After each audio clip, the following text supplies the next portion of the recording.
Assalamu alaikum wa rahmatullahi wa barakatuh, and welcome to the Sacred Man Experience podcast. I am Imran Muhammad, aka the Pattern Interrupter. Here we speak about the journey of manhood through the lens of faith, how to be strong but also soft, how to lead but also to listen. Today, I want to explore a question that has fascinated me throughout years of working in addiction and recovery, behavioral change, and rehabilitation. And it's something maybe you have also thought about. What do all addictions have in common? At first glance, addictions appear very different. A person who's addicted to alcohol is different to addiction to drugs, or someone who's addicted to pornography or gambling. There are individuals who are addicted to continuously working, people who are addicted to food. Nowadays, we talk about social media addiction, shopping, people who are addicted to being in control. And there's many of us who are addicted to continuous validation. Yet what's amazing is beneath the surface, they often share the same purpose: escape. Most addictions begin as a solution, not a problem. And even dispelling that idea is challenging for a lot of people. 1 minute, someone who's addicted, someone who's continuously using a particular substance or has a certain negative behavior, in fact, it's not the original problem because it's a symptom, because there is a different reason behind that addiction. The addiction becomes a solution to pain, a solution to loneliness, a solution to anxiety. What's going to come? What's going to happen? A solution to someone's historical trauma, a solution to boredom. Maybe it's a solution to emptiness within the self, the mind, body, and the soul. The tragedy is that what starts as a solution eventually becomes a prison. I've rarely met someone whose addiction began because life was going well. It's very rare. Someone may say, what about these individuals who are high earners? People who work for the stock market, these young men, even for them, when the work becomes immensely strenuous and stressful, what are they doing? They're trying to use a way of removing themselves from that very stressful environment. So they may start taking substances or alcohol or other addictions they may engage in. Most addictive behaviors, my beloveds, emerge because something inside that person, the person feels unbearable. Something to think about. The addiction becomes a form of emotional anesthesia, a way to avoid the reality, a way to avoid feeling,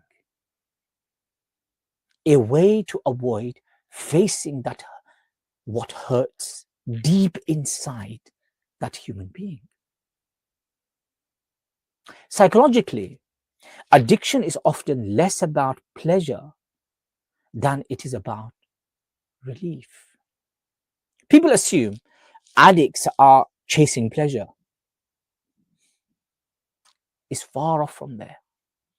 More often, they are chasing relief from discomfort, relief from themselves. I can't get these voices out of my head. I can't remove them thoughts and reflections that I have in my head. The pain that I have given someone, or the pain that I have gone through myself. I want to forget that. I want to rid myself of that. I want to purge that. I just don't want to think about it anymore. What are they looking for? Relief within themselves. This is why, my beloveds, removing the behavior alone is rarely enough. It's just a symptom. The addiction itself, what we apparently see that everyone makes that person feel ashamed of, it's not the cause. It's not the origin. It's not the starting point. It's not the end all. There's something beyond that. If the underlying pain remains untouched, the person often finds a new addiction. So they may stop smoking tobacco, they might start smoking and taking other substances, which are probably more harmful. The substance changes, but the truth is the pattern remains. In Islamic psychology, the nafs consistently seeks immediate gratification. The self. I want it now. I need it now. Where can I get the hit from? It wants comfort. That's why the nafs is looking for immediate gratification. It wants escape. It wants relief. The heart, however, longs for something deeper, which is different to the nafs. Connection, purpose, tranquility. The challenge is that addictions offer immediate comfort, while true healing requires patience, time, and effort. That's where the problem occurs.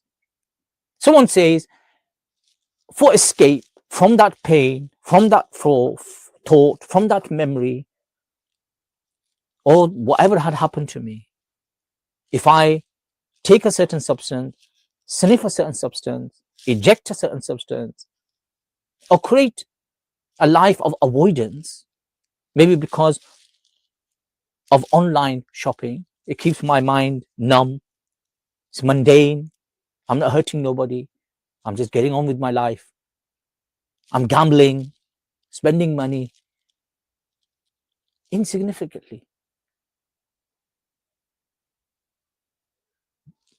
That's instant, but it has long-term ramifications.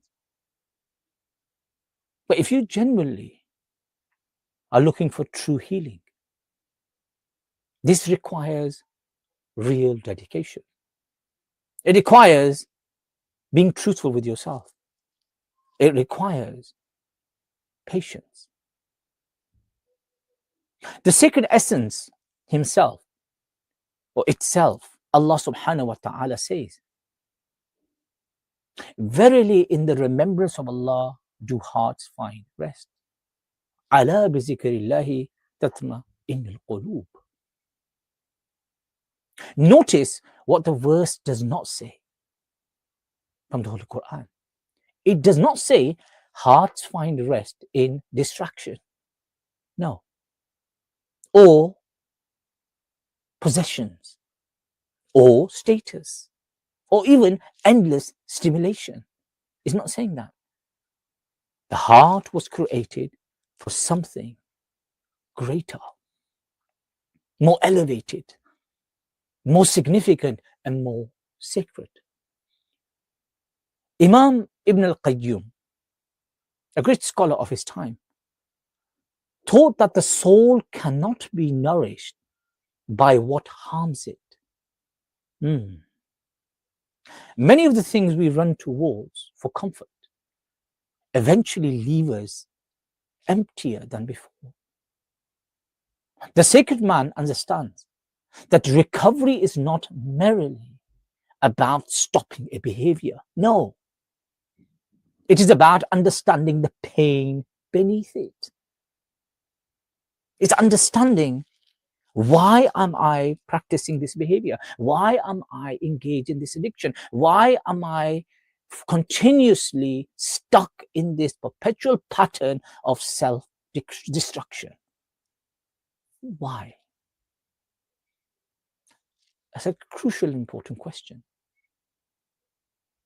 Let me give you some practical applications within your life. Something to look at. It may not remove what you're trying to remove, but it will give you an insight. It will give you the opportunity to start thinking about getting real help and support around whatever type of addiction you have. And more significantly, is how to get to the bottom of the reason why you are stuck in that negative pattern of behavior. Number one, identify your escape behavior. This is important. What happens when you come back from work? You've dealt with your daily engagements. You're at home. Are you engaging with your wife? Are you engaging with your partner? Are you generally giving time to your children? Or suddenly you become recluse. You become closed. You're more concerned about whatever escape behavior that you want to partake in. What is the pattern behind that? You need to identify that. Number two, ask what emotion it helps you avoid when you partake in that escape behavior. If it's a substance misuse, alcohol misuse, pornography misuse, or work, continuously escaping your state of being. Question is, what are you avoiding? What is the underlying reason you keep on doing that? You light a spliff, you are in a state. Why? What is this helping you to avoid? What is it? And number three, begin addressing the root rather than the symptom. Like I said, most of these addictions and these addictive behaviors are symptoms of something much more profound, much more rooted, much more deeper. Let me give you something for your head. What pain are you trying to escape every time you reach for your chosen distraction? What pain is it? What is it? Is it abuse? Is it loss? Is it some sort of hurt that has occurred in your life? What are you trying to escape? That particular pain, because that's exactly what it is. The moment we start realizing that the addictive behavior is a symptom, it's a way to numb the pain. It's a way to avoid what the reality of the situation is.